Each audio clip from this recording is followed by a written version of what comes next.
Buenos días, buenas tardes, buenas noches, acorde a la hora que nos estén escuchando en cada país y en cada plataforma que ustedes estén utilizando. Hoy nos encontramos para hablar de Fórmula 1. Esto es un episodio de Racing Team que yo podría denominar Racing Team de gala.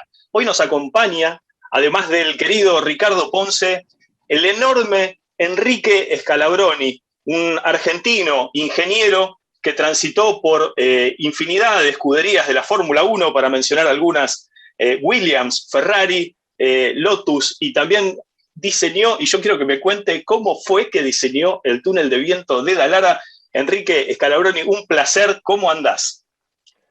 Un gusto de hablar con ustedes y estar aquí, sí, siempre en contacto con esto del automovilismo, ¿no? O sea, que gusta tanto y que siempre da para hablar, ¿no? Bueno, Y, muchísimas gracias. Ricardo, un placer estar con vos y estar en este momento hablando de Fórmula 1, que es lo que tanto nos gusta. No, hombre, Martín, muchísimas gracias también al ingeniero, a don Enrique Scalabroni. En verdad es un verdadero placer, un honor el poder platicar con él, que nos ilustre, que nos cuente. Ha estado trabajando, como bien comentas, en Ferrari, digo, nada más, Lotus, Williams, en Le Mans. Efectivamente desarrolló túnel de viento, el primer túnel de viento, si no me equivoco, de Dallara.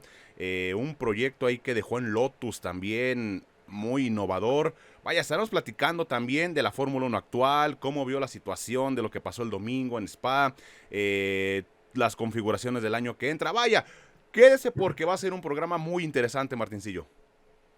Sí, la verdad que escuchar de primera mano las cosas que vamos a poder disfrutar acerca de cómo, por ejemplo, Enrique, y te lanzo una pregunta, tus inicios, por decir, en la Fórmula 1, sucedieron sobre todo, yo creo, es como tus grandes éxitos, como así como sacan las bandas de rock sus grandes éxitos, sus discos de 10 o 20 canciones increíbles. Yo creo que es el tren trasero del Williams que manejaba Nigel Mansell. Contanos un poco esa situación. ¿Cómo fue que vos sí, revolucionaste un balancín que era intocable en la Fórmula 1? sí, lo que ocurre fue que yo estaba con Dallara, estuve 3 años con él. Eh, yo sabía que Dallara había sido un ingeniero de Frank Williams, hacía muchos Ajá. años. Entonces, me acuerdo que después que se terminó el túnel de viento, terminamos el primer auto en fibra de carbono con Dallara para el Fórmula 3, que después ganó el campeonato ese auto. Y trabajamos 600 horas en el túnel de viento, Sí. pero diseñar un túnel de viento siempre fue un sueño para mí y lo había querido Uh-huh. hacer en la Universidad Tecnológica, pero nunca pudimos porque era un problema de costos, de presupuestos. Entonces Claro. me quedó siempre esa idea y cuando fui a Dallara me dijo, mire, hay una sola posibilidad, me dijo. Me llevaron los hermanos Pedrazzani, que son los que preparaban los motores de Fórmula 3 en aquel tiempo, con los Alfa Romeo y los Toyota. Y yo fui ahí con ellos por una carta que me había dado José Miguel Ersek de Argentina, que era el director de todo el programa de competición de Ford en Argentina. Entonces, había trabajado con ellos, después yo me fui a Europa y ahí me acuerdo que voy a ver al ingeniero Dallara, me lo presentó Pedrazzani y me dijo, bueno, por acá hay una sola cosa para hacer en este momento, ¿no? Es un túnel de viento, no sé si a ti te puede interesar. Digo, "Oh, justo. Sí, no se ve Tal ningún cual, problema, sí, sí. empiezo con eso. Entonces, ¿qué pasa? Yo siempre dije esto, esa frase que dice hay que llegar al lugar justo en el momento justo. Esa es la frase y eso definió muchas veces mis cosas en la vida y cuando yo llegué en el momento justo, al lugar justo, las puertas se abrían. Cuando llegué en el lugar no justo, en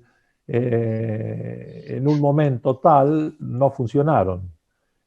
O si llegaba al lugar, pero no era el momento justo, o llegaba en el momento justo, pero no era el lugar. Así que Sí. tengo experiencia de los tres casos distintos, pero en el caso, por ejemplo, de que las cosas funcionaron, llegué bien ahí y ahí hice todo este trabajo y trabajé también con el Lancia para Le Mans, que porque estaba todo Dallara. Así que también hice muy buena experiencia en 3 años. Y después dije, bueno, yo quiero trabajar en Fórmula 1 y fui a ver a Dallara y digo, mire, si no podemos ir a Fórmula 1, entonces yo prefiero irme a Inglaterra. Y si no puedo en Inglaterra, tenía una conexión con Dan Gurney para ir en Estados Unidos con la Indy. Pero claro, uno cuando llega a Europa se le termina el mundo, o sea, ya no le gusta más todo lo de... No es que no le guste, es que lo de Europa es tan atractiva porque Sí. todo se hace tan al máximo que todo lo que quede afuera te da la impresión de que no... sí, si tengo que jugar por el máximo, porque la Claro. vida es corta, no se sabe cuánto se vive, no se sabe dónde se puede llegar, y cuando uno inicia un camino es muy difícil cambiarlo. Entonces, cuando no hay camino es muy fácil, porque puedo agarrar por el lado que Correcto. quiera. Usted llegó, Depende si me equivoco o no, claro, usted llegó, don Enrique, a Europa en el 82. en el 82. Ah, ok, perfecto. Y entonces, y Dalara me dijo, tenemos que hacer el túnel de viento. Entonces, con todos los estudios que habíamos hecho ¿cómo se llama? En la materia de dinámica perdón, sí, dinámica de fluidos. Yo había estado en contacto con un ingeniero que era italiano, que había ido hacía mucho tiempo allá, era muy, muy preparado, este señor ya era un señor mayor, y él había trabajado en túneles de viento en Italia antes de irse, que fue antes de la guerra, y entonces habían hecho las pruebas para determinar la resistencia al avance de los automóviles, o sea, determinar el coeficiente de resistencia al avance, el CX. Entonces ponían un automóvil arriba del otro en el flujo de aire, en el túnel de viento, para hacer como los modelos eran muy chiquitos, entonces ponían 2 modelos, uno encima del otro, con una placa en el centro que reprodujera, por ejemplo, como el automóvil, 2 automóviles por banda y sacaban la media de ese valor.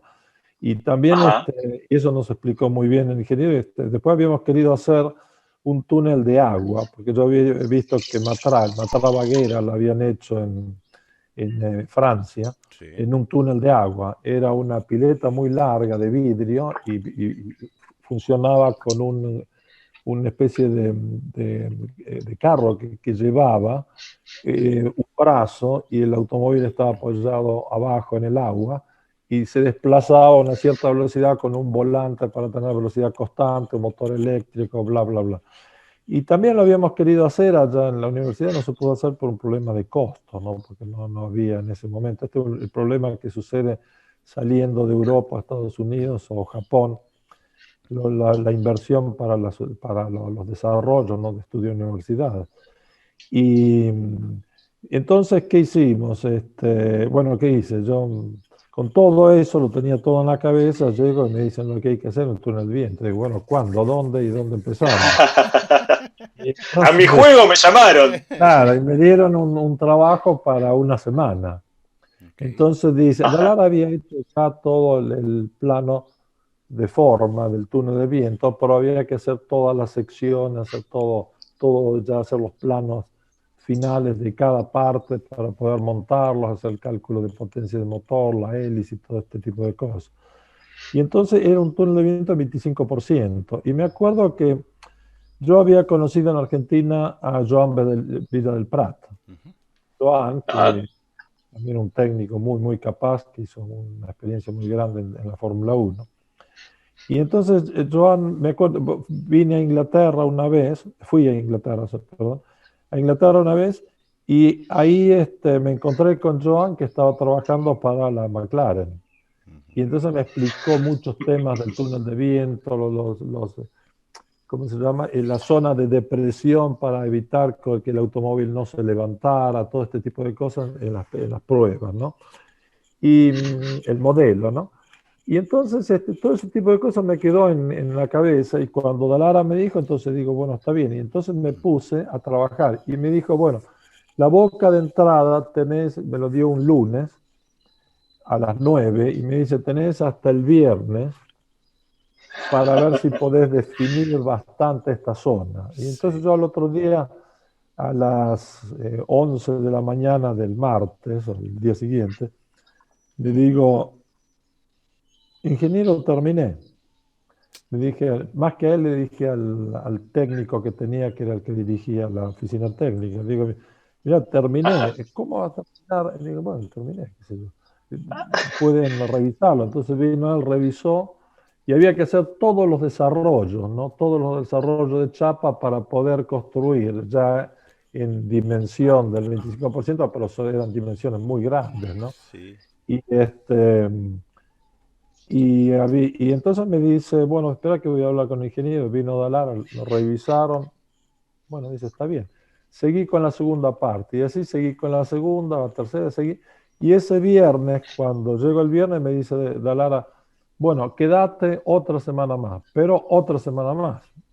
Y le digo, ingeniero, usted me dijo una semana, ahora me dice dos. Dos es más que uno. Uno es más que cero. Entonces digo, para mí no se haga ningún problema. Y,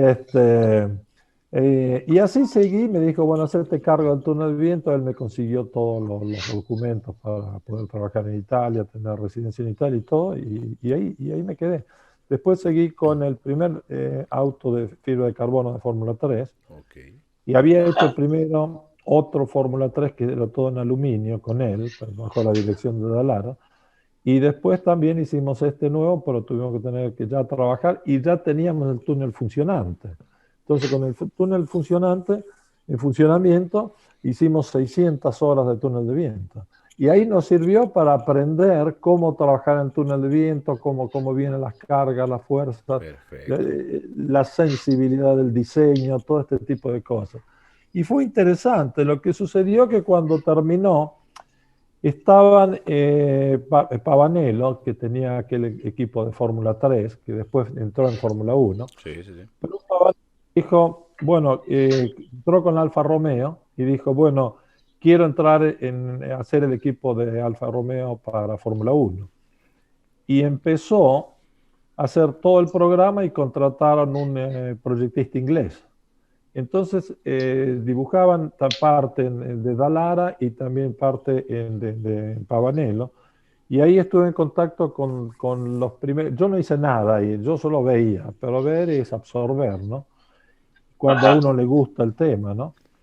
Y entonces, pero por una razón u otra decidieron no ir adelante, porque creo que el sponsor dijo que sí, pero después se retiró, que es la cosa tan común en el automovilismo, ¿no? Pues depende todo del inversor o del sponsor. La idea está, el conocimiento está, las ganas están, pero de ahí a que se consiga el capital para poner en funcionamiento toda una operación es complicado. Entonces, se terminó ese programa, entonces le dije, ingeniero, yo me voy a Estados Unidos o a Inglaterra.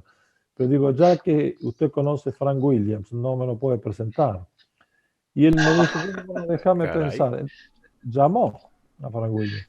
Pero ven cómo son las cosas. Como digo Sí, yo, siempre tuve mucha suerte. Yo tuve muchas ganas de trabajar. La capacidad no sé si está o no está. lo Es quizás importante. una cuestión de voluntad. Pero tener la posibilidad de que se abran las puertas. Entonces llama a Frank Williams y Frank Williams estaba afuera, después a la tarde volvió a llamar y dice, uy, Gianpablo, porque eran muy amigos, ¿no? Y son todavía. Dice, me hiciste una buena pregunta, si tenía lugar para un proyectista que quería dedicarse a entrar en Fórmula 1. Dice, porque se me fueron, cuando se había hecho aquel equipo en el 82, que se hizo aquel equipo americano que volvió con Ford, y ¿cómo se llamaba? Y entonces se fueron varios proyectistas de distintos equipos, y en Williams se le fueron tres. Y en ese momento eran cinco los proyectistas con que se hacía un automóvil. Y Ok. no como ahora. Menos mal que me llamaste. Claro, claro, le dijo, dijo, bueno, vamos a ver. Entonces, yo no podía ir a Inglaterra porque tenía el problema de las islas, ¿no? Que se había Claro. planteado con las Malvinas, ¿no? Entonces dice, bueno, vengo yo, y yo esto lo sentí y no lo podía entender. Vengo yo a Varano y me dice, vengo a Varano y ahí voy a hablar, lo voy a conocer y vamos a charlar un rato a ver cómo es y todo para presentárselo después a Patrick Head. Y todo este tipo de cosas que para mí siempre fueron sueños, ¿no? Porque yo de chico Claro. me la pasaba dibujando, ¿no? Dibujando, pensando que estaba trabajando para la Ford, la General Motors, que me venían a ver por proyectos, pero yo tenía, qué sé yo, de 9 años para arriba todo el día con un lápiz, sabiendo y no sabiendo. Y después, claro, fui estudiando, fui aprendiendo. Y, y me dice, y después me dice Dalara, dice, ¿cómo fue la conversación? Le digo, no, bien, bien, bien, quiere venir a conocerte. Dice, tenés que ir allá, pero digo, no, me dan el permiso, porque el consulado inglés no lo da, pero si yo era argentino. Claro. Sí, sí. Y entonces digo, bueno, y Frank Williams decidió venir Ok. a Varano, que Varano son 15 kilómetros de aquí donde estoy yo. Ok, ok. Sí. Es una casa de campaña, ¿no? Y entonces vino y Frank Williams habló con Dalara y después habló conmigo, después una cosa y dice, bueno, vamos a hacer una cosa. Yo hablo con Patrick Head y le digo, tenés que venir allá, vas a tener que venir a Inglaterra, hablar con él. Y Dalara dijo, bueno, yo le voy a dejar que lleve una cantidad de dibujos, por ejemplo, del auto de Fórmula 3, todo, la parte compuesta y todo. Y así me fui con una cantidad de dibujos bajo el brazo, que no eran míos, que después los tenía que devolver a Dalara. Pero fui a la Williams y ahí ellos me consiguieron todo el permiso para entrar y todo, porque era un momento de force majeure, porque no tenían Claro. gente y era un equipo con nombre, porque siempre Frank Williams tuvo muy buen nombre, ¿no? Sí, sí, sí. Especialmente en Inglaterra, ¿no? O sea, y en todo el mundo, porque todo el mundo lo quiere, ¿no? ¿Y qué pasa? Voy allá, le hago ver a Padre Head y me dijo, bueno, está bien. Lo que pasa es que me hizo ver toda la fábrica, un sábado que no había nadie, toda la fábrica. Me dice, pero tenemos que esperar un mes hasta que terminemos el automóvil, porque no quiero hacerte entrar ahora, que después se puede crear una confusión, cosas tú que comienzas a preguntar o querer hacer y por ahí son problemas. Cuando se termina el automóvil, entonces vení. Y fue así. Y cuando llegué me dijo, bueno, acá tenés la fábrica completa para que la conozcas. Anda a hablar Ajá. con la gente de abajo, habla con los ingenieros, habla con todos, hacerte amigo de todos, dice, porque este es el punto fundamental. Si no te haces amigo, te, te van a dejar afuera, como pasa en todas partes. Sí.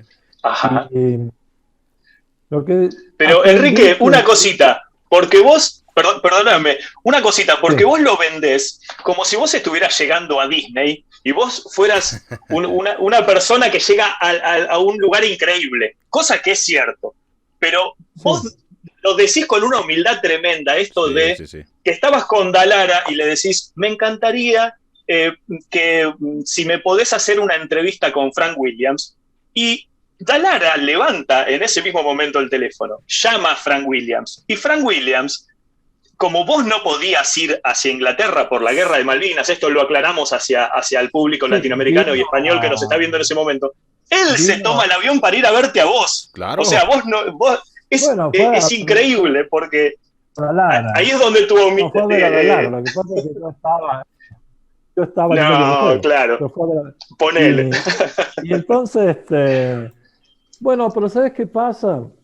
Yo siempre, a mí me dicen, podemos hacer un reportaje, podemos hablar. Y digo, sí, sí, no hay ningún problema, porque yo no pienso. Y tampoco digo, me tienen que Ajá, hacer tal y tal pregunta, o le digo, mándenme las preguntas, las voy a controlar. Claro, No, claro. yo le digo, no, claro. porque yo lo que hago es en italiano se dicen racconto, ¿cómo se diría? Una, contar Ok. Claro, una biografía. un relato, Sí, sí, sí. un relato de lo que sucedió. Entonces no le estoy poniendo ni emoción ni principio. Sí, Qué emoción me todo. da porque me da el recuerdo. Qué, no, qué gusto. Claro, ¿Entiendes? Entonces estás relatando una cosa que Oh, no, sucedió, pero excelente. es hermoso. el punto que yo siempre tuve, nunca valoricé nada de lo que yo tengo. Nunca le di ningún valor. Ajá, mismo que con los diseños. Por ejemplo, le hago ver una idea nueva de lo que quiero hacer. No, sí, tiene ruedas, pero la tiene escondida. Es esto, por ejemplo. A ver si se ve. Sí, perfecto. Ajá, sí, perfectamente. Entonces estoy en eso. Pero también estoy con todos los cálculos de turbo. Entonces estoy con un poco de todo. Excelente. Ajá. ¿Entienden? Entonces, ahora me puse a estudiar, ¿cómo se llama? Aircraft Design, porque me interesa el diseño. No sé por qué, porque a mí me llegan las cosas antes del tiempo. Es como si algo me informa de lo que va a venir. Y en definitiva, yo estoy haciendo todo un curso que se basan con todos los libros de la Universidad de Cambridge. Y hay una cosa fundamental. Yo no es que quería hablar, proyectar el avión. Sí, tengo una gana de hacer siempre un avión porque siempre fue mi idea, pero no tanto como para dedicarme al avión. Yo no tengo tampoco la edad para ir a buscar un trabajo, pero en una cosa nueva. Pero cada cosa que uno va estudiando, va viendo, va analizando, es información al mental file, que le llamo yo. Entonces, estás aumentando el mental file. Y como decía Einstein, por ejemplo, él decía, es más importante la imaginación que el conocimiento. Y a mí me llevó mucho tiempo llegar a entender por qué la imaginación que el conocimiento, hasta que explicándole a un ingeniero en Alemania cuando estaba yendo para primera vez que entraba con la Matech para el Ford GT 1, que le hicieron, o sea, el auto había hecho un estado en Alemania, en Estados Unidos, que era el Ford GT, pero todo el desarrollo por el GT1 lo hicieron en Alemania, entonces me contrataron. Y hablando con él, antes de empezar a trabajar, me fue a buscar al aeropuerto, charlando así como hablo. Yo hablo como si estoy en un bar, ¿viste? Con los alumnos. Excelente. Porque es la única forma para que la gente lo entienda. Porque si empezamos a poner palabras extrañas y cosas raras, ya complicamos, ya estás poniendo una barrera. Y cuando pones una barrera, ya son dos personas que hablan, ya no es una comunicación integrada. Entonces, de ahí, volviendo ahora al tema de Williams. Entonces, me dice Patrick, vení, que cuando fui a trabajar, vení, estás acá, ahora tenés un mes, abrí todo donde tenemos todos los planos, todos, vos metete todo en la cabeza, pero sabes, había que trabajar en pulgadas, que muchas veces es un problema para quien trabaja con sistema métrico. Pero en Argentina se trabaja siempre con pulgadas. Se trabaja casi más con pulgadas que con sistema métrico. Así que también eso no era un problema para mí. Pero empecé a ver y ver todos los dibujos de los proyectos del FW07 y todo, porque lo tenían muy bien organizado todo eso. Y sacar un plano de esos y una parte de esas y ver. Y era el sueño del pibe, ¿no? O sea, la verdad, como dice, el sueño del chico, ¿no? Claro. Pero pasó un mes y me dice, bueno, ahora ya habrás visto todo, habrás aprendido todo, ahora te voy a dar un trabajo. Bueno, entonces voy a ver, me dice, ¿cuál es el trabajo? Tenés que tomar del FW10 toda la suspensión trasera, hay que hacerla toda nueva, porque tenían problemas, se le consumían los neumáticos, tenían los balancines esos arriba y todo.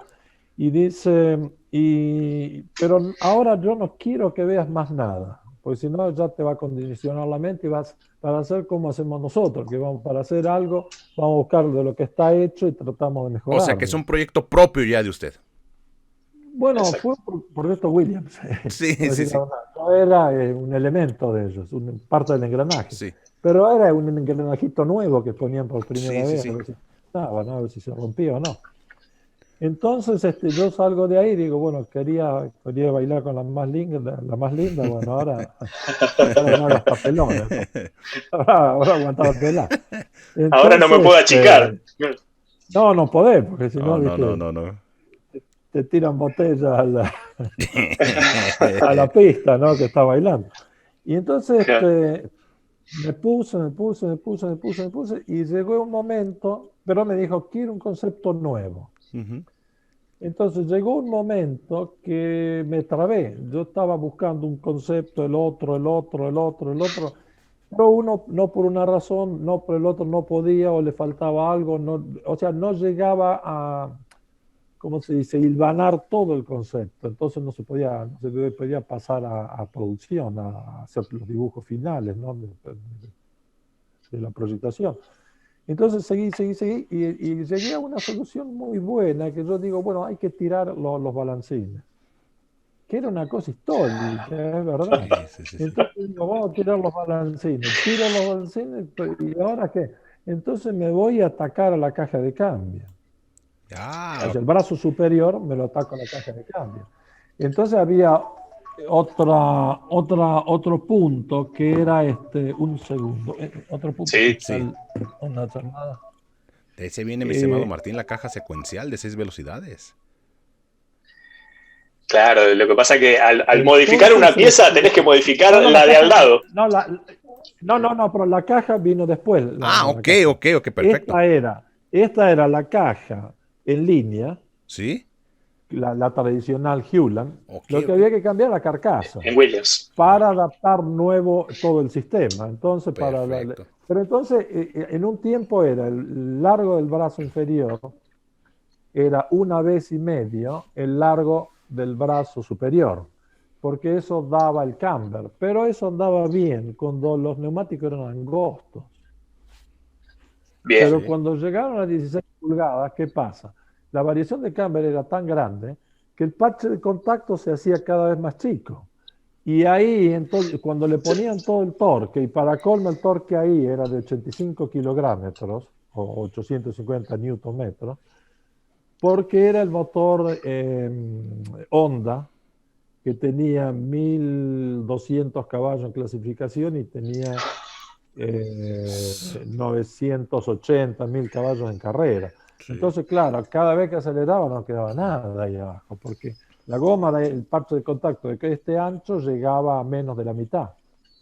Entonces, no era suficiente para poder transferir la carga, o sea que no podía, entraban a patinar. El otro problema es que sobrecalentaban los discos de freno porque no tenían muy buena entrada, el portamasa no le permitía entrar aire bien. Y me dijo, bueno, hay que hacer todo, pum.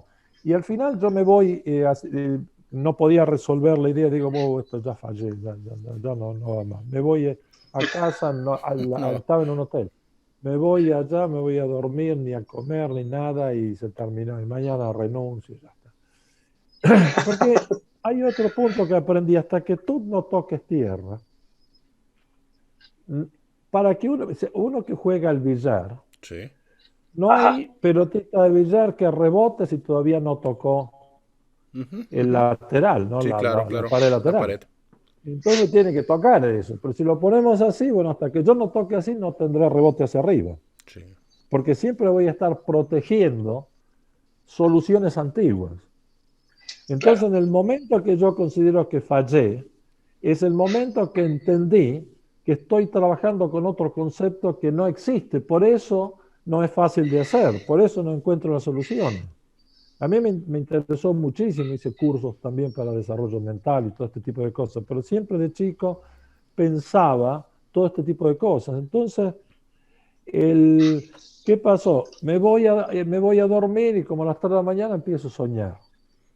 Y me acuerdo que tenía el tablero de dibujo grande ahí, y empiezo a soñar que estaba en el tablero de dibujo y digo, bueno, ahora acá está el problema. Yo tendría que haber hecho esto. Y un problema que tenía para tratar de los pull roll que tenía en ese momento.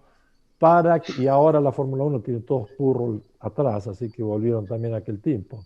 Entonces digo, de esta forma está resuelto. Y me desperté.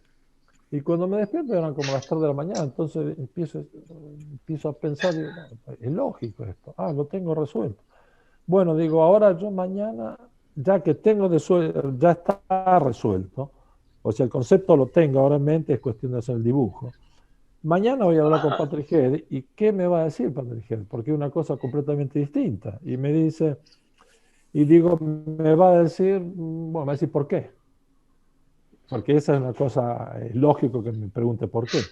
Entonces, y yo empiezo a pensar, bueno, ¿por qué es más liviano, más rígido, más resistente y menos resistencia al avance aerodinámicamente? Entonces tenía 4 soluciones contra la solución vieja, contra la Claro. Sí, doctrina sí, sí, sí. original. Entonces, digo, bueno, ahí me quedé dormido. Y me fui allá y a las 9 cuando llegó Patrick hice unos sketches ahí para hacerlo ver más o menos. Me fui para allá, llego ¿Fábrica? a la oficina, hago los sketches, él llega a las 9 de la Ujú. mañana, voy a verlo y me dice, le digo, Patrick, tengo esta idea, ta, y le hago ver el sketch y cosas. Y se queda serio, así, yo estaba en pie y él estaba sentado en ¿cómo se llama? Su El escritorio. Y me mira escritorio. para arriba y me dice, ¿por qué? Uf, Bueno, por esto, claro, me dijo exactamente. Entonces, por esto y por esto. Y me dice, se queda así serio y yo me quedo ahí, me va a pegar una patada en la cabeza, de volando por ahí. Y me mira y me dice, ¿qué estás haciendo ahí? Y le digo, perdón, si viene a decir una estupidez, discúlpeme, qué sé yo. No, dice, ¿qué estás haciendo ahí que no vas a hacerlo? Correcto. Un mes y medio ajá. y tenemos que estar probando en Brands Hatch, que era la carrera de Brands Hatch. Ujú.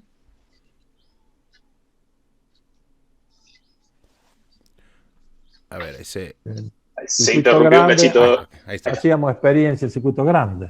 Sí, sí, sí. ¿Se cortó o no? Ahí estamos, ahí Se estamos. cortó un Sí, cachito, pero Un poquito. retomamos desde Branhach. Así es. sí. Entonces, Brands Hatch ¿Cuánto tiempo te y dieron, Enrique, para hacer la modificación? un mes y medio. Mes y Y medio. había que ir a ver a los modelistas para que cambiaran la carcasa, porque ya Hewland hacía todo el interno, pero el De la externo lo caja. hacían ya los equipos Sí. para Claro. poder los puntos de ataque de suspensión y todo.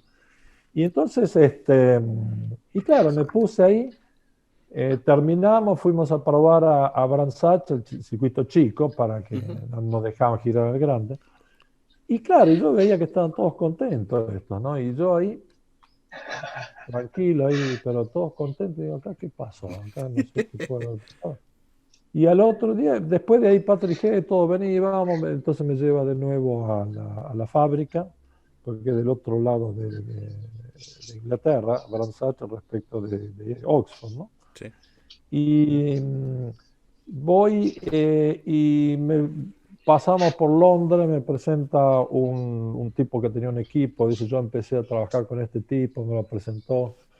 Y después seguimos, y al otro día voy allá, me acuerdo que le había pedido si me regalaba me conseguía, yo se lo quería comprar, un relojito de Honda, de estos que tenía del equipo de carrera. Ujú. Y me dijo, Ajá. no se puede, qué sé yo. Al otro día que pasó esto, que después de Brands Hatch, yo voy y me encuentro porque Patrick era uno que había que entenderlo, porque si uno no lo entendía era muy fácil tratar con él. No había ni que mentirle ni enfrentarlo, había que solo hablar tranquilamente y él era una persona muy abierta, muy inteligente. Para mí el mejor de todos los que yo trabajé, para Ujú. quien trabajé, es él y ahí aprendí muchísimo. También aprendí de Lara, aprendí de todos, ¿no? También en Claro. Argentina, con quien trabajé. Entonces, eh,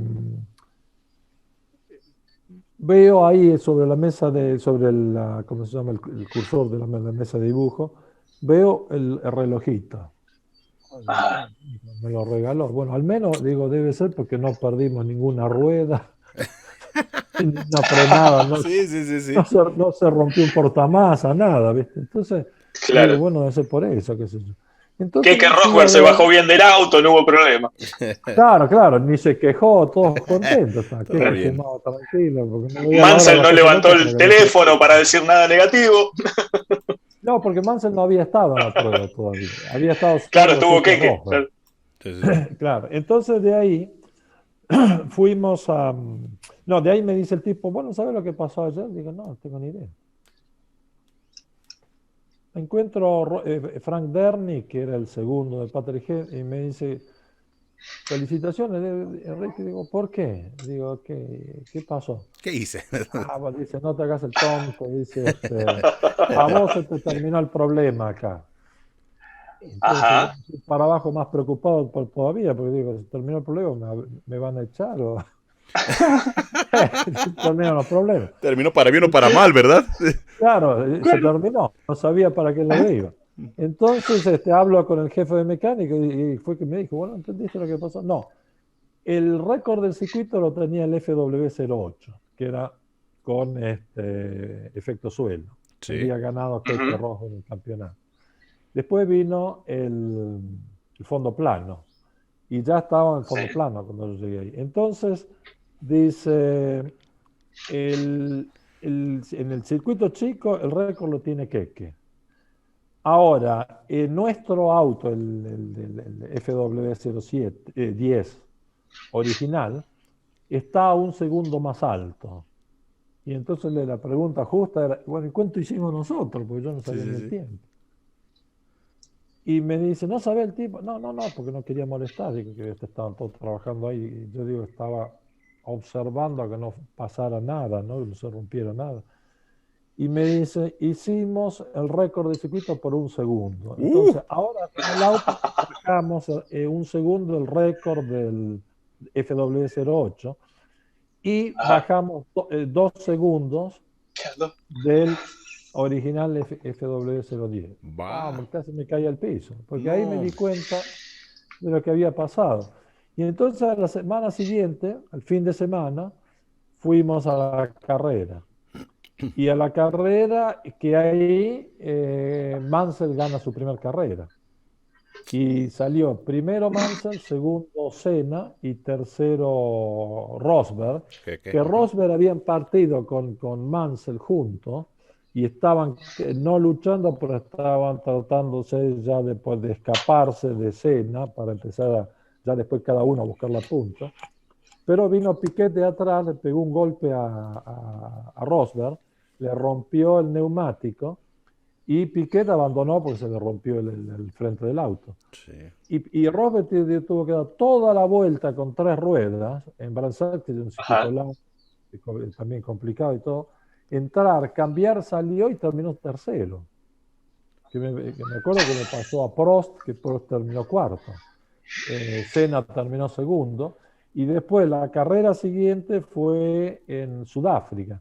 Sí. Y la ganó Ajá. Keke. En eso la ganó Mansell en Bransac. En Sudáfrica ganó Keke y Williams.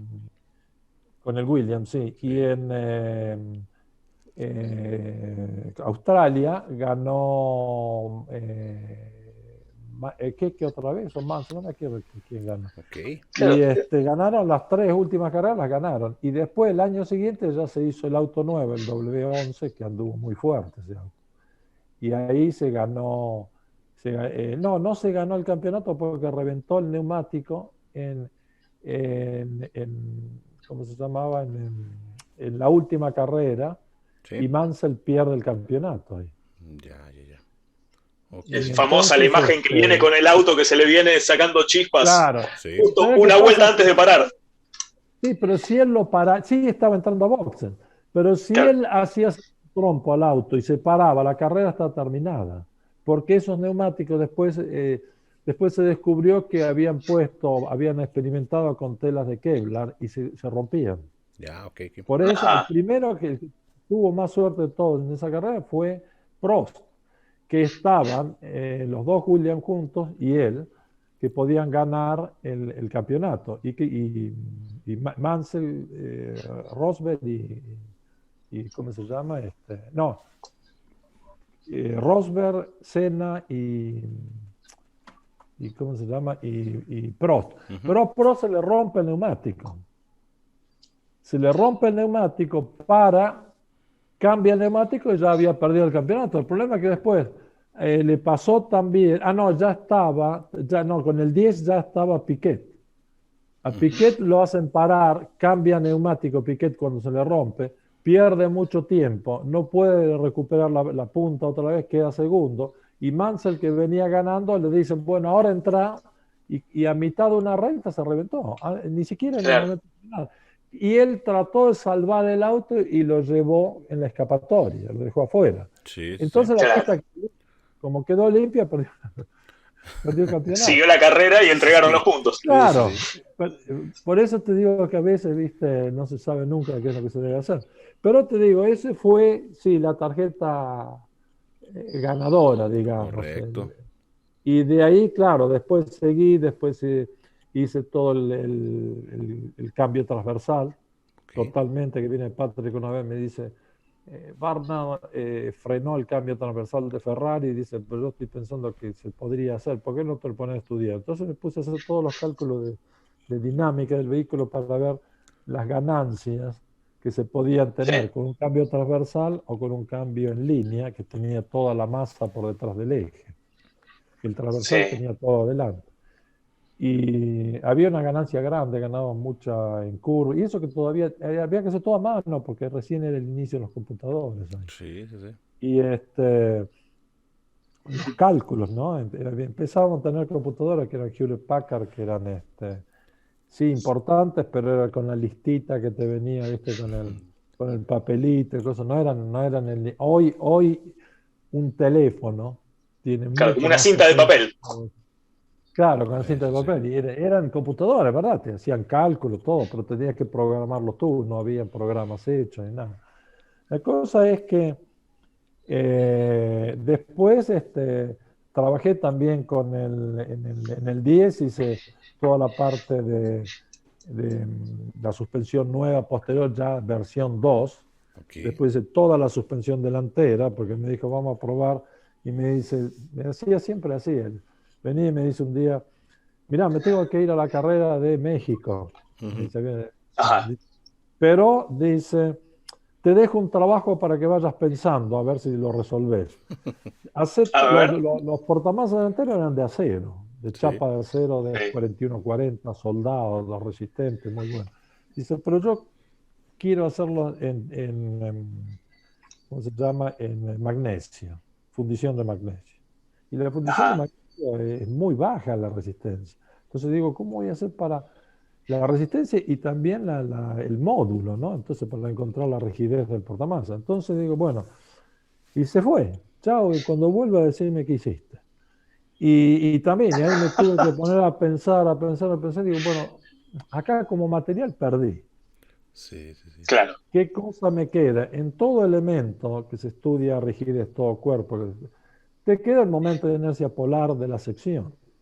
Entonces, si el Ajá. módulo es más bajo, es 30% del acero o menos del 30%, yo necesito crear una sección volumétrica mayor Sí.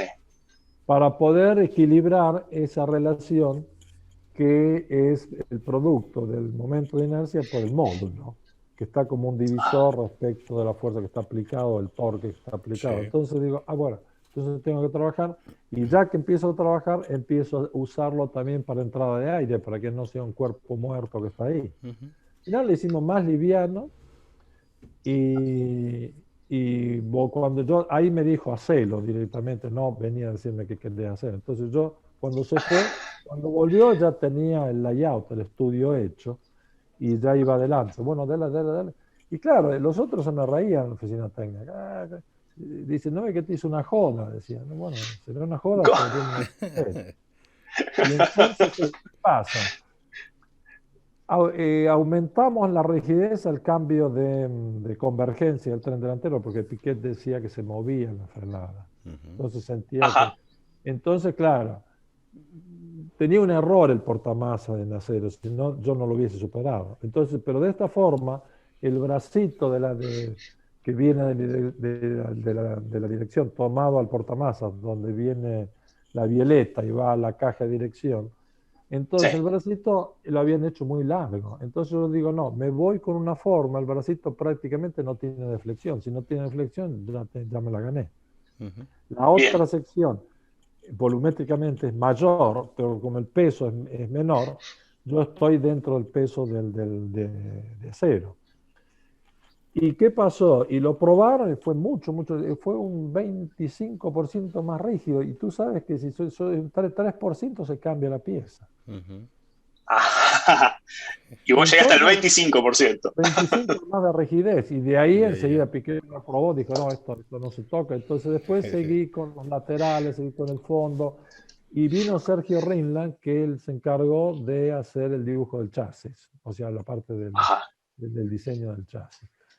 Y estuvimos trabajando juntos y después él se fue a Brabham y ahí hizo 2 o 3 autos. Y entonces, 3 autos creo que es. Entonces, yo seguí ahí y ¿qué pasó? Y así hice mucha experiencia, aprendí muchísimo, pero después me llamaron de Ferrari. Ok. Nada más sea ahí de Ferrari. No, Nada más. y a ocupar el lugar de Barnard. Así que era difícil la cosa, porque vos podés decir que sos el más pintado, pero se te derrite la pintura, ¿viste? Cuando vos decís que tengo que ir a Ferrari. Eres el chief designer, el proyectista principal. Y a su vez tengo que tomar el puesto de Barnard. Pero Barnard yo lo conocía porque ya me había llamado para que yo fuera con ellos a la GTO. Esto fue en el 87, ¿verdad? Que usted llega a Ferrari. No, 89. 89. Yo estuve un año en Ferrari. Perfecto. Entonces estuve en el 89 y parte del 90. Estuve trabajando con ellos. Después el auto empezó a funcionar bien en Ferrari y encontré una cantidad de gente que me decía que no tenía que ir a las carreras y cosas de tipo, cosas que pasan en todos los equipos. Entonces yo dije, no, el auto funciona, ya todo funciona, está bien, se puede ganar el campeonato, y se perdió un campeonato por el problema Senna-Prost del año anterior en el Suzuka, cuando Prost lo deja fuera a Senna. Senna al año siguiente se lo hizo pagar, porque lo agarró en la primera curva y se lo llevó puesto, ¿no? Exacto. Pero ese no fue un error ni de Ferrari ni de nadie, ¿no? O sea, ni siquiera de Prost mismo, pero era una cuenta del año anterior. Sí. Entonces, pero también... Una devolución de favores. Sí, devolución de favores. Pero también llegué a Ferrari en el momento justo, porque Barnard se quería ir, no estaba contento, estaba en una situación que no andaba bien. Pero fue Mansell que habló con Cesare Fiorio, que ya me conocía, porque Cesare Fiorio era el director de Lancia para Le Mans, y también Lancia Rally, primero Lancia Le Mans, y que Dallara era el que le hacía todos los automóviles. Ellos hacían el primer estudio y Dallara se construía y proyectaba todo el automóvil. Entonces venían siempre y me veían siempre ahí, yo estaba siempre trabajando ahí. Y entonces dice, bueno, se fue para allá, el auto anduvo bien, todo este tipo de cosas, entonces me llamaron.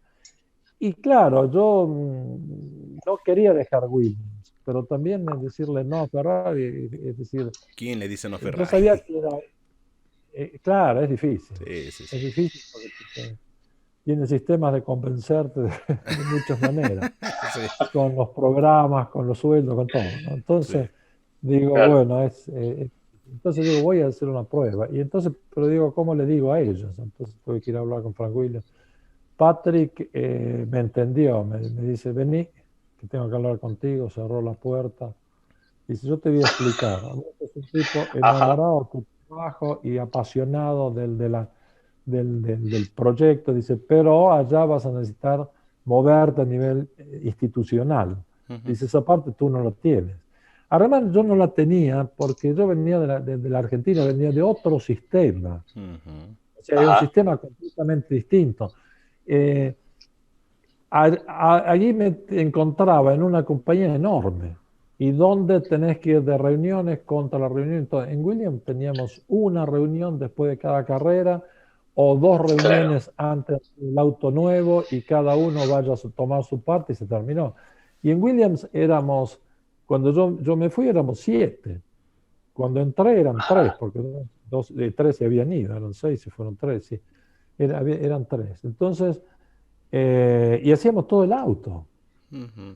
Y entonces, ¿qué ocurre? Voy allá y tenían como 30, no, tenían como 40 proyectistas.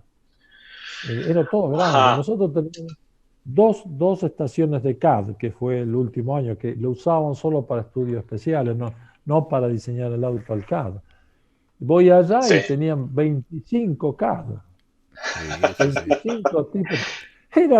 Claro que ahora es chico eso también, porque ahora tienen más de 150.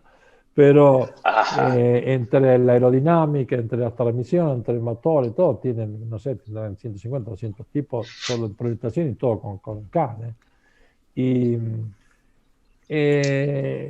claro, era una cosa que psicológicamente te superaba, pero el trabajo es el trabajo. Había que hacer un auto de carrera, no había que hacer un avión, porque si hubiese sido para hacer un avión era complicado en ese momento, pero había que hacer un auto de carrera. Entonces digo, bueno, tomemos lo que está hecho, porque me dijeron hay que tirar todo, empezar todo de nuevo, qué sé yo.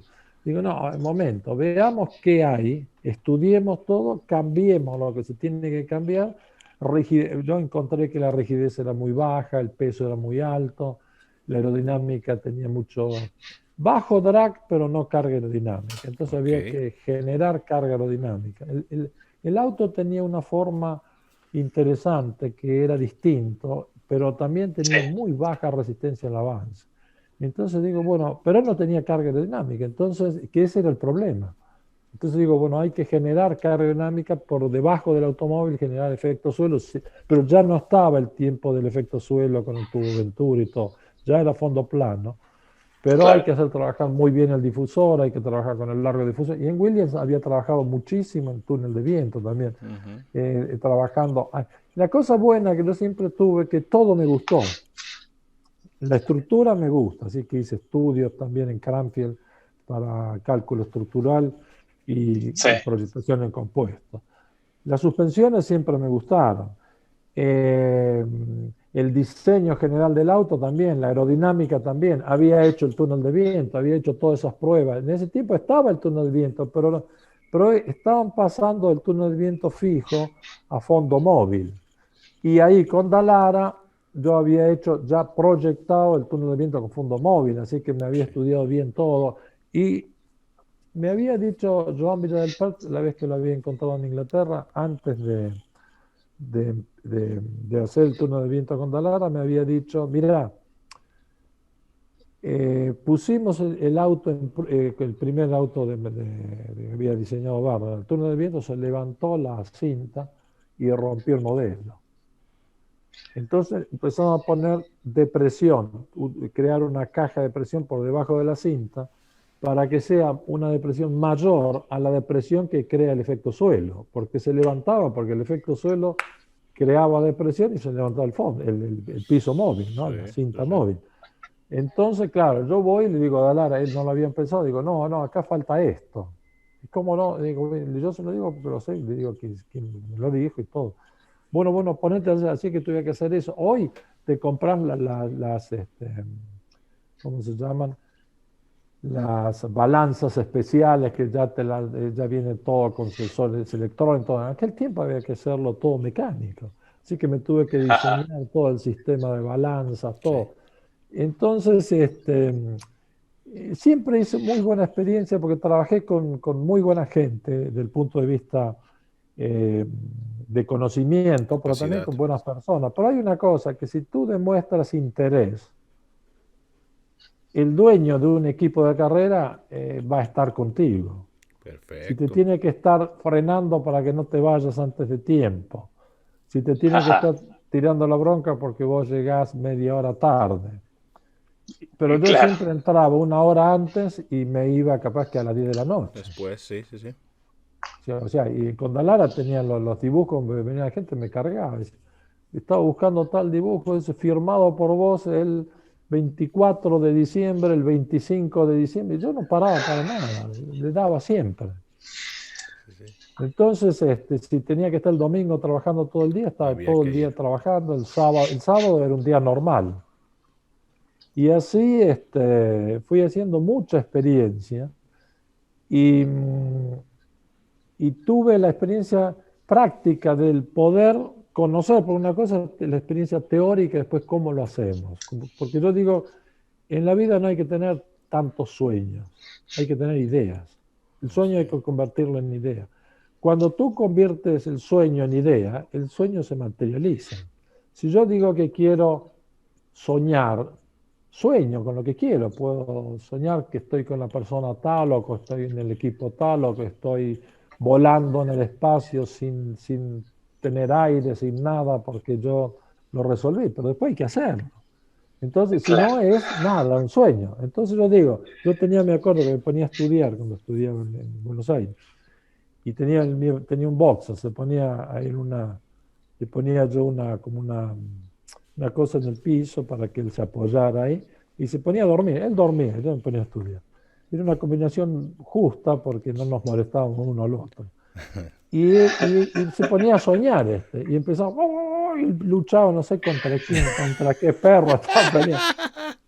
Y yo decía, y ahí saqué la idea. Bueno, él puede soñar, pero no lo puede hacer. Claro. Entonces, si yo sueño, tengo que pensar cómo hacerlo. En el momento que pienso cómo hacerlo, lo transformo en idea. Claro. Y la idea es producible. Es vendible, Sí, producible, y podés cobrar dinero. Entonces digo, entonces cortemos los sueños sin sentido, salvo cuando nos damos grado de libertad para sacar toda la atención interna. Pero cuando tenemos que ir sobre un trabajo, tenemos que ir sobre razón pura, lógica pura, pero con un subconsciente ya educado a ir por caminos distintos. Sí. O sea, salir del círculo de confort. Porque cada vez que es difícil, es duro. Cuando te vas para afuera es duro porque tienes que aprender todo, nadie te explica nada, no podés, qué sé yo, es muy difícil. Entonces, pero cuando ya te acostumbraste, tu círculo de confort, que era de este diámetro, se hizo de este diámetro. Después se va a hacer más. Y el paso grande de haber dejado la Argentina y de haber venido en Europa, fue un paso total, fue un cambio radical de vida.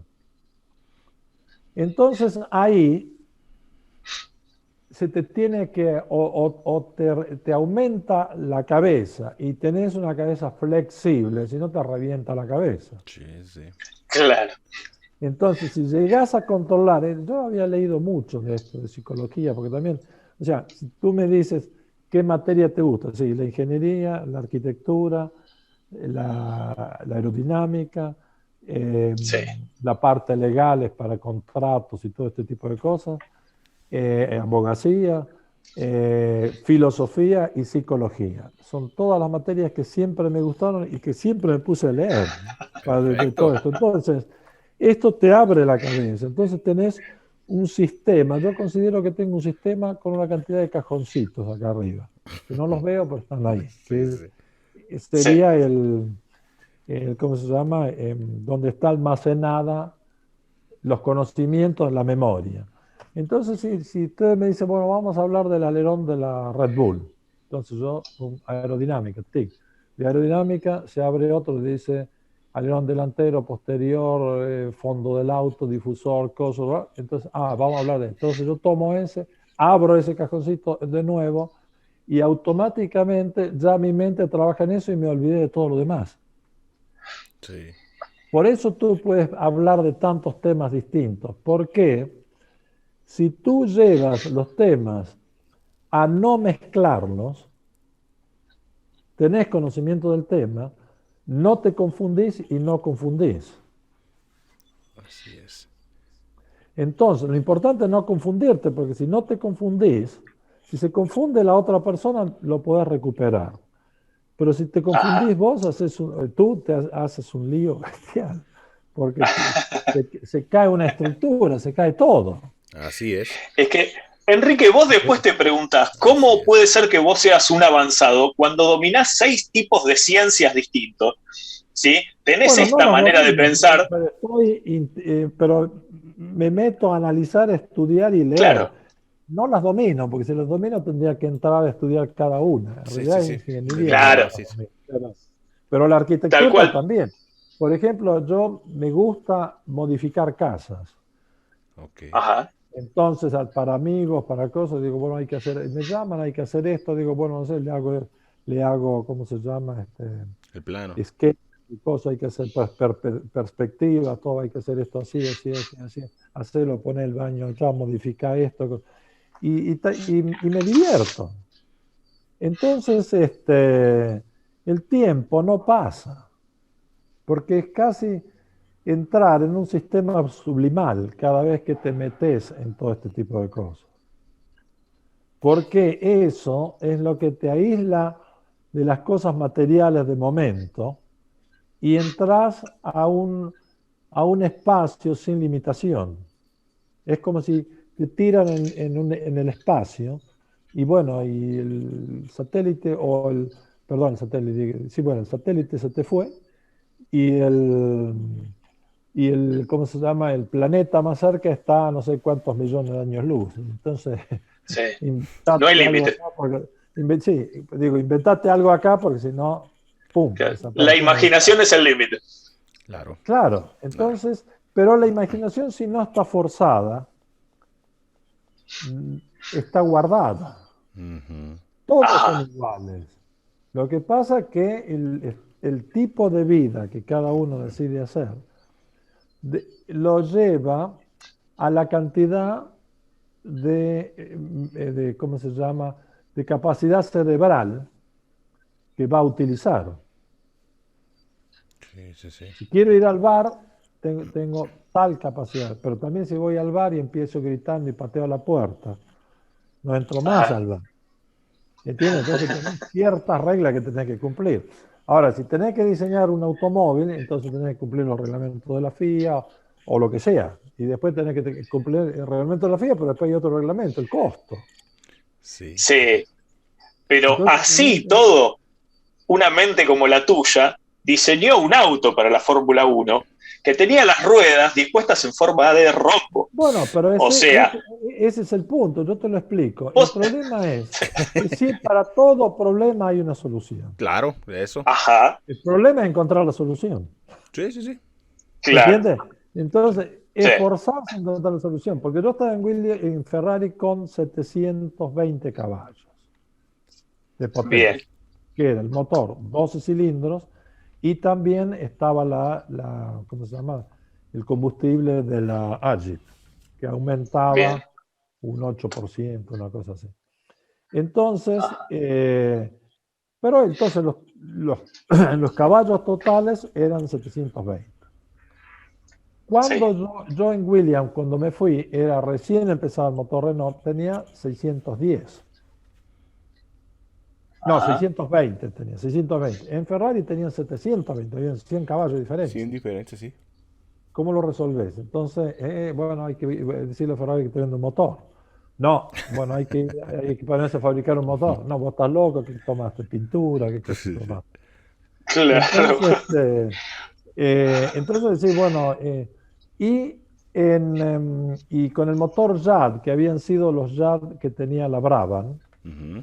que después la Brabham pasó al motor Suzuki, creo que era, un motor japonés, creo que fue el Suzuki, ¿no?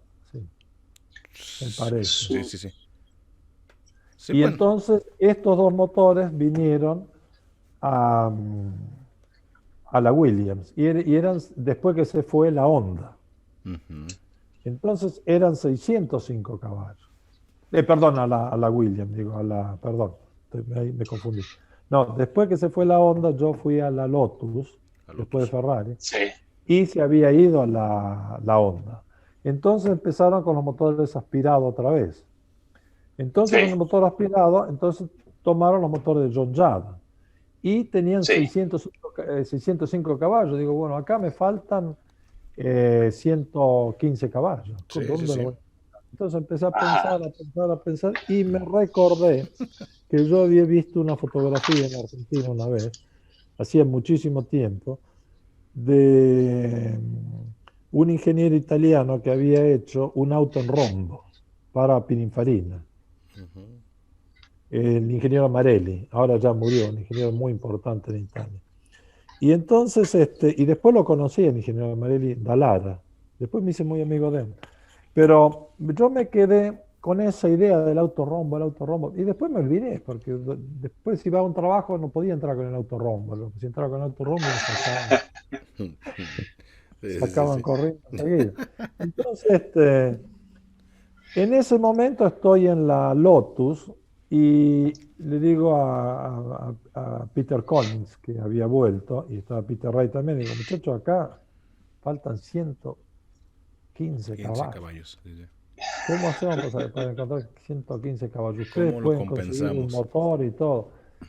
Y y hasta que entonces yo pensando, me acordé de las pruebas en túnel de viento de Ferrari, que la resistencia al avance total del automóvil, aerodinámica, no estoy hablando de rodadura y resistencia interna, la aerodinámica era 50% del cuerpo del automóvil y 50% de los 4 neumáticos. Entonces digo, si hay 50% de los 4 neumáticos, yo tendría que, para recuperar 100 caballos, tendría que sacar 2 neumáticos, hacer desaparecer 2 neumáticos. Ajá, Pero como es un auto de 2 ruedas, una moto, no está ni siquiera claro. aprobado por reglamento. Sí, no. Entonces empiezo, y ahí vino el autorrombo. Ok. Cambiar la posición, entonces la rueda delantera y la trasera ya están carenadas, esas desaparecen del aire. Están en Claro. contacto en tierra para transmitir, pero prácticamente desaparece toda la resistencia al avance. Y las dos laterales son 2 ruedas solas. Entonces digo, las delanteras las ponemos en los laterales, las delanteras normales que había, las ponemos como la rueda central, el eje central, eran 3 ejes. El eje anterior ponemos una rueda central más chica, le pedimos Sí. que la haga más chica, así la podemos carenar y entra todo en el sistema.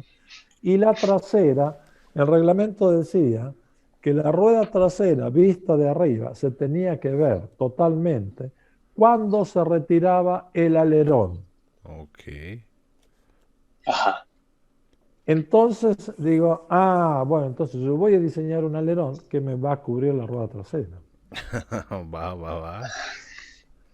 Entonces ves que todo, cuando encontraste el primer punto y estás convencido que sí, es cuestión de seguir el hilo.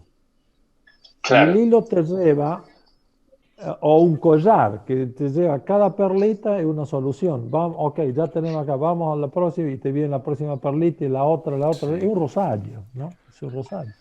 Entonces, y de ahí, entonces, claro, vino el automóvil. Entonces hablo con Peter Wright y se pusieron locos esto, porque Lotus era el lugar para ese automóvil.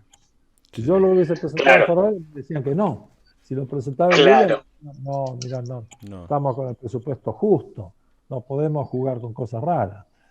Y ahí, claro, y entonces hablaron que a mí, viste, yo soñé con todos esos nombres, toda esa gente, escuchaba las carreras por radio, que Sí. las transmitían desde Europa. Y después vino la televisión y todo, pero yo soñaba con eso. Y entonces Peter Collins, que es australiano, dice, yo llamo a Jack Brabham, que venga, lo hago venir, y vos le explicás todo con Peter Wright, le explican, y Jack Brabham tiene una línea muy buena directa con Brabham, Jack Brabham tiene una línea directa con Honda, a ver si Honda nos hace un Ajá. motor, porque ya no tenemos que tener motor largo, tenemos que tener un motor corto, pues si no Ajá. porque la Sí. rueda posterior venía en el centro del auto. Sí. Entonces tenía que estar detrás de la caja de cambio. Digo, la caja no te hagas problema porque es transversal. Yo ya la hice. Ajá. Entonces te das cuenta que todo te lleva a todo. Sí. Cuando no tenés que inventar para sobrevivir, entonces creas ¿cómo se llama? Por alegría, ¿cómo se llama? Por placer. Sí. Entonces la creación se termina siendo, porque hay una cosa fundamental, el hombre no crea nada, el hombre miente cuando dice he creado esto, he inventado esto, no. El hombre la única cosa que hace es combina elementos y le llamamos creación. porque los elementos ya están creados. Sí. O sea, Claro. el barro lo transformas en ladrillo y el arquitecto el Bien. ladrillo lo transforma en una casa. Correcto. ¿Me entiendes? Sí, Pero si uno habría que crear la casa, habría que haber creado el barro, pero el barro no lo creamos nosotros, ya estaba creado. Y si fue creado, tiene que haber sido por un ser superior. De una forma se creó, que no fue nuestra creación. Nosotros tomamos lo que está y lo mejoramos o lo adaptamos o creamos nuevos, lo que creamos nuevos sistemas. Eso es lo que creamos. Pero no nada materialmente nuevo. Combinamos materiales y sale una lesión nueva Perfecto. que pueda resistir por lo que necesitemos. Entonces, esa es la filosofía. Yo tenía un profesor que decía, les tiene que gustar la filosofía porque la filosofía es la madre de toda la ciencia. Y es verdad, porque si no está la duda creativa, si no dudás, vas a seguir repitiendo lo que haces. Y si lo repetís, porque no necesitas hacer más. Si tú económicamente sos muy fuerte, bueno, si yo me puedo defender, no tengo ningún problema. Yo total sé que voy, compro, tengo, ya está. Pero si yo parto del otro lado, que no tengo nada, y tengo que sobrevivir, y quiero desarrollar mi intelecto, y mi placer, y mi idea, y mi forma de ser, y lo que sea, entonces, y no tengo nada, tengo que hacer trabajar el bichito este que tenemos acá arriba, encerrado acá arriba para que no se escape. Porque a veces le ponemos cada cosa que si fuera fácil se escapaba. Dice, este loco me vino con una cosa nueva. Entonces, ahí se me ocurre una pregunta, Enrique, a partir de esto que vos decís, que los hombres no crean, sino que toman algo que ya está más o menos hecho y lo combinan, lo modifican, etcétera. ¿Qué está pasando? Claro, ¿qué está pasando con la Fórmula 1 actual, que la toma Liberty Media y que con Michael Masi por ahí toma estas decisiones de que correr en lluvia ya es algo polémico? ¿Sí?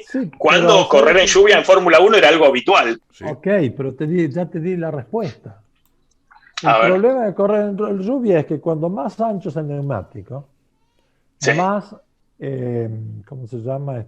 Aquaplaning se produce. Sí. Tal cual. Entonces todo el mundo le tira la bronca a Pirelli. No, si estuviese Michelin, si está Michelin es lo mismo, porque el problema es el mismo.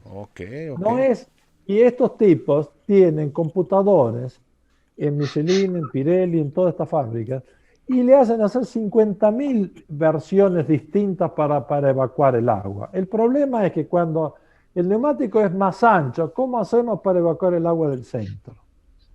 Sí, es cierto.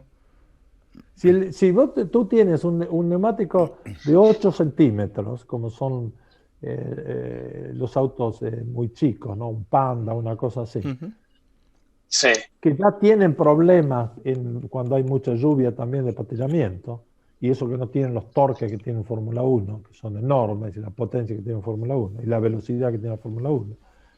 Claro. Entonces vos podés eliminar agua.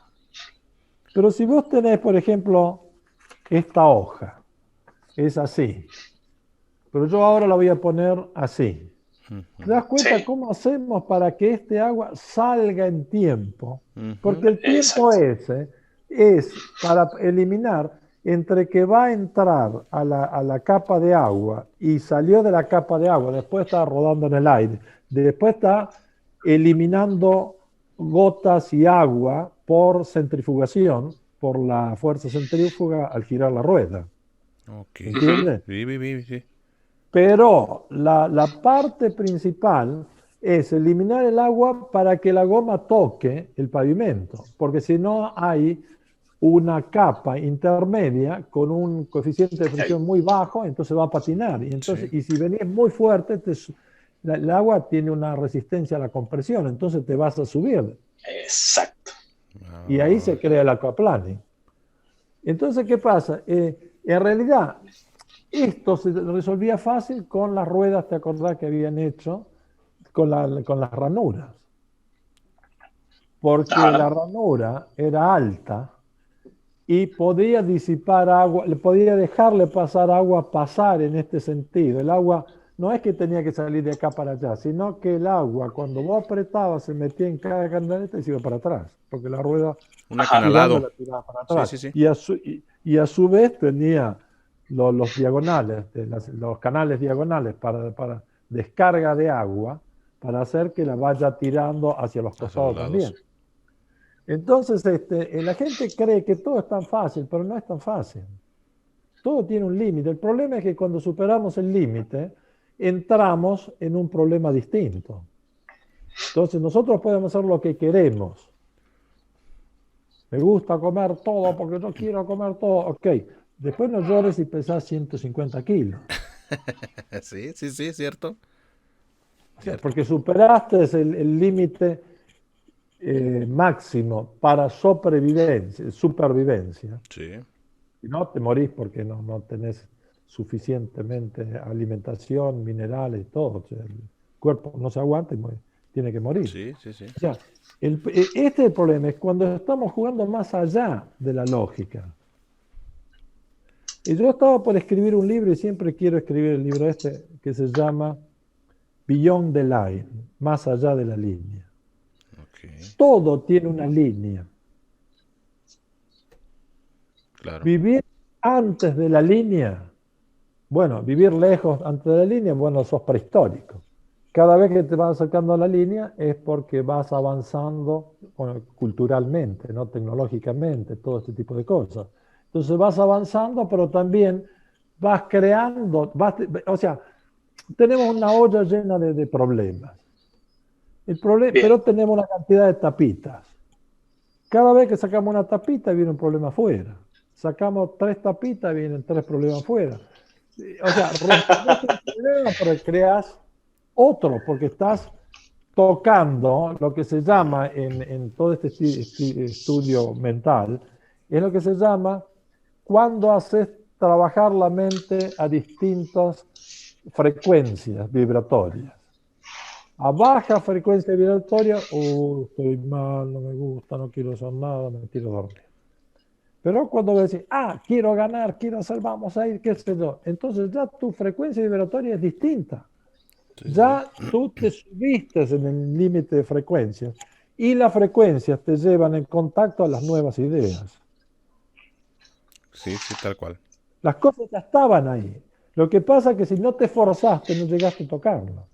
Ujú. Es como cuando en tu casa o en mi casa me escondían, por ejemplo, el autito para que me vaya a estudiar y me lo ponían arriba de un mueble de un alto. mueble. Claro. Entonces había que hacer funcionar la mente, no en el autito, sino cómo hacer una cosa, es crear con la silla escalera que no te rompes la cabeza y llegar hasta la arriba. Así es. Ingeniero, y preguntaba Martín sobre precisamente sobre la Fórmula 1 actual, de la cuestión de la lluvia, de lo que pasó en Spa este domingo, pero también se nos viene ya el próximo año un cambio en la Fórmula 1. Claro, En términos de configuración del monoplaza, en cuestión de espectáculo, ¿cómo ve, ingeniero, esta nueva Fórmula 1? ¿Se va a prestar a más adelantamientos? En términos generales, ¿cómo la observa? va a ser igual o peor que este año. En serio. Ah, Ok, Le explico, ok. le explico. Sí, Porque este año los autos son prácticamente tradicionales, sí. salvo los autos no tradicionales que parten de la idea de Newell's, que es el auto con el bien, rey, que es un auto exacto. que es totalmente distinto, muy avanzado, y es un auto que tiene 2 setups en el mismo automóvil durante la carrera. O sea, si yo voy en la recta, me baja la cola Sí. se me pone casi no paralelo, pero se pone con muy baja inclinación. Y entonces Ujú. yo reduje la resistencia al avance, porque el alerón ahora cambió la incidencia, la sección maestra se redujo y aumento velocidad. Esto lo hizo él para poder recuperar caballos que no tenía, Exacto. ¿entiendes? Pero cuando tenía el 8 cilindros, él tenía los mismos caballos que todos los demás. Entonces podía jugar a generar más downforce, Sí, sí, sí. ¿entiendes? En cambio ahora, Ujú. él tiene menos caballos que Mercedes y lo sigue teniendo todavía. Y es el problema de Ferrari también, el problema de Renault también. Entonces, ¿qué ocurre? Tú necesitas reducir La resistencia al avance en la recta para poder recuperar caballo que le estás pagando al aire. Pero en la curva, el automóvil, cuando tú frenas, el automóvil se baja y se pone con esta inclinación. Entonces, el alerón delantero se ve acá, que estaba a esta altura, cuando el auto gira en la frenada, porque el auto no gira en el eje delantero, gira detrás, en ese labio que está por debajo, que tiene el chasis por debajo, ese labio tiene que llegar prácticamente a tocar el piso, toca en el momento de frenado, por eso se ven las chispas, porque son patines de titanio. Entonces, tiene que girar de ahí, porque si no se rompe todo. Si gira de ahí, el alerón tiene un brazo de giro mayor. Entonces, Sí. cuando ¿cómo se llama? La FIA le puso el alerón, que la condición del alerón es que está inclinado así, en condición estática. Pero ese alerón está tratando ya a perder carga downforce, porque está yendo casi como el avión para ir para arriba. Es poco, pero te hace perder la eficiencia. Acá se trabaja con eficiencia muy fina. Entonces, ¿qué ocurre? Él hace, cuando gira, el alerón que estaba a esta altura, ahora se pone a esta altura. Entonces, el Red Bull, lo dije varias veces, no tiene un alerón delantero. Los otros autos sí lo tienen. El Red Bull tiene un difusor delantero compuesto. Es un difusor de efecto suelo, compuesto de una parte casi plana, que es el alerón, que primero está así, ahora se pone así, pero también se va muy cercano a tierra. Por eso es que si ustedes lo ven de frente, el alerón es muy bajo así, muy paralelo a tierra así, y después se levanta. ¿Para qué? Para permitir pasar una cantidad de aire cuando se baje, y esa cantidad de aire con la mayor velocidad produce ¿cómo se llama? Una depresión alta y genera la carga aerodinámica del tren delantero. Wow. Entonces, él en frenada se carga el tren delantero y ya no necesita hacer trabajar tanto el tren posterior. Wow. Porque la bicicleta la frena con la rueda delantera. Sí. Exacto. Porque si la frenas con la rueda posterior, se te pone de costado y te rompiste la cabeza. Y después hay otra cosa muy grande, que el Red Bull lo maneja un solo tipo, Verstappen. ¿Por qué? Porque agarraron un chiquito de 17 años, lo subieron arriba de un auto de Fórmula 1. Y Newey, en todos estos años, fue modificando, aumentando el costo, viendo los problemas que le creaba, resolviendo el problema, los correctores de flujo, los generadores de vórtices, la otra cosa. Y el chico fue aprendiendo poco a poco. Ahora, se fue acoplando al carro. Claro, el chico aprendió y Newey se aprendió también de cómo el chico llevaba el auto. Va. Y el auto se hizo por lo que decían los dos. Sí, Las ideas de Newey y lo que encontraba en pista el chico.